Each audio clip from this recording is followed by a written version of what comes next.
हमारे नबी के पीठ पर कौन सी निशानी थी जिसे देखकर यहूदी थर थर कांपने लगे और उनका चेहरा पीला पड़ गया? चलिए जानते हैं। काबा के पास दादा अब्दुल मुत्तलिब हुजूर सल्लल्लाहु अलैहि वसल्लम को अपने बिस्तर पर बिठाते, प्यार से खिलाते पिलाते और कभी गोद में झुलाते थे। मक्का के लोग कहते, ये बच्चा दूसरों से बिल्कुल अलग है, न कभी झूठ बोलना, न शोर शराबे वाले खेलों में दिलचस्पी, हमेशा दूसरों की मदद करना, बड़ों और बुजुर्गों का अदब करना, ये हमारे नबी की पहचान थी। ये वही दौर था जब अल्लाह ने नन्हे मोहम्मद सल्लल्लाहु अलैहि वसल्लम को बचपन में ही यतीमी और जुदाई का दर्द दिया, ताकि सब्र, हिम्मत और अल्लाह पर भरोसे का पैगाम पूरी उम्मत तक पहुँचे। हर गम, हर आंसू उन्हें उस जिम्मेदारी के लिए तैयार कर रही थी जिनसे उन्हें पूरी इंसानियत का रहनुमा बनना था। मक्का का बाजार उस दिन भी रौनक से भरा था। काबा के पास बुतों के सामने लोग हाथ उठाकर रो रहे थे, मगर सामने रखा पत्थर खामोश था, न सुनता न जवाब देता। उसी भीड़ में हमारे प्यारे नबी सल्लल्लाहु अलैहि वसल्लम खड़े थे। बच्चे उन्हें खेलने के लिए बुला रहे थे, मगर आपकी निगाहें आसमान की तरफ उठी हुई थी,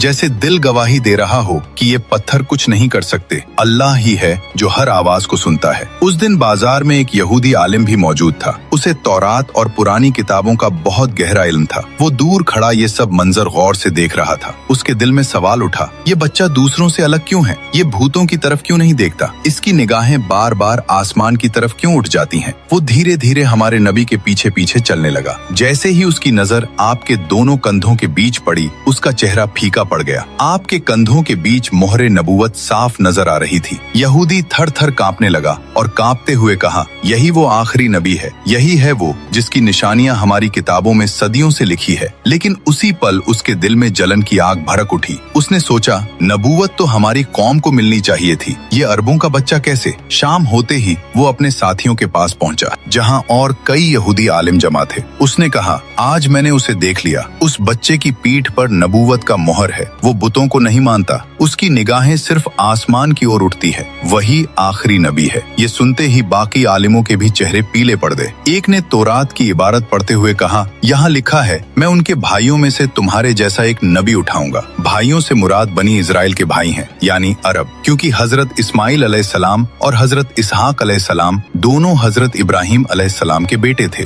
मतलब निशानी साफ तौर पर कुरैश की तरफ इशारा कर रही थी, यानी तुमने जिस बच्चे को देखा वो वाकई आखिरी नबी है। ये वही बच्चा है जो पूरी दुनिया में नबूवत का झंडा लहराएगा और अदलों, इंसाफ और मोहब्बत का पैगाम देगा। पूरी दुनिया उसकी मोहब्बत में दीवानी हो जाएगी। सुभान अल्लाह। दोस्तों, अगर आप भी नबी पाक के सच्चे दीवाने हैं तो दिल से लिखिए, आई लव मोहम्मद, और अगले पार्ट के लिए सब्सक्राइब जरूर करें।